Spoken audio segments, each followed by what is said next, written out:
लिखा तो पोइ सिंध ते गीत सुणो लिखा तो पिनी लाइ उबाऊं हिकड़ी रखा तो पियो मामलो को मूं वटि कोन्हे पर सिंध मुंहिंजी बि कंहिंखां घटि कोन्हे।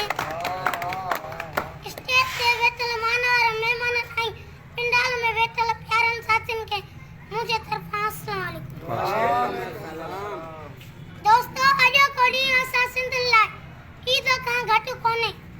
जेकॾहिं असां सभई गॾिजी पऊं त पंहिंजा हक़ छीनी सघूं था। लोभी वॾेरनि ठगी पीरनि ऐं सुअर सरदारनि खे ॾींहं में तारा ॾेखारे सघूं था।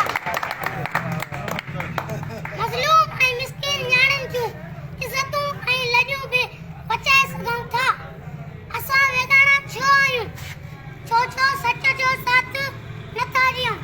सच सॾे थो पियो पर असां धोखे कूड़ ऐं मुनाफ़िक़त जे पोयां आहियूं। लतीफ़ साईं थाऊं थो करे पले पायो सच आछींदे लॼ मरां पर हिन जी उहा आछ क़बूली नथा कयूं। तंहिं करे अचो त लतीफ़ साईं जे रिसाले खे पंहिंजो मंशूर बणायूं।